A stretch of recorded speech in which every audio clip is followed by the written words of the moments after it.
Hello everyone, this is my Morse code decoder that I have made for our digital circuit design project using VHDL on Vivado and on Basis 3.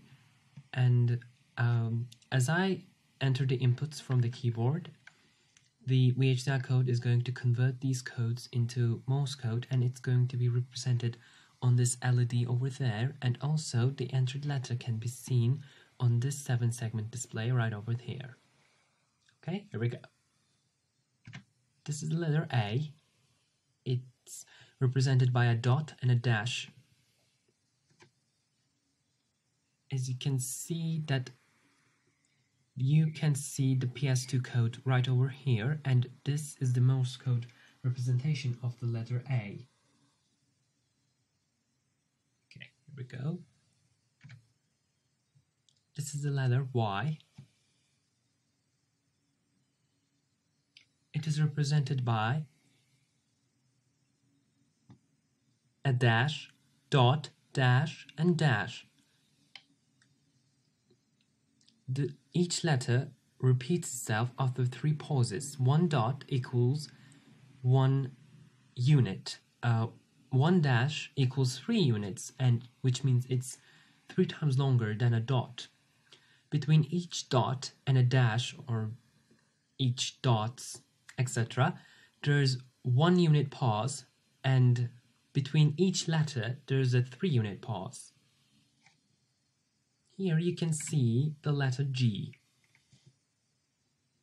It is represented by a dash, dash, and dot. You can also enter numbers right over here. Let's try the number 6. It is dash, dot, dot, dot, and dot. Or let's try another number, like the number 0. It is dash, dash, dash, dash, and dash.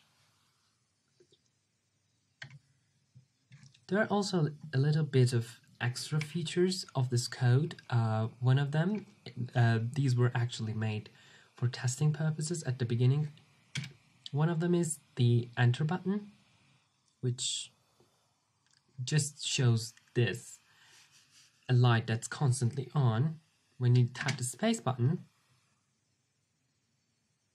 nothing changes and the light goes off. When you tap the backspace, it sends an SOS code, which is universally known, and it's for emergency purposes. And you hit the tab key, you can see that it's just a blinking light. And well, that's about it. Thanks for watching.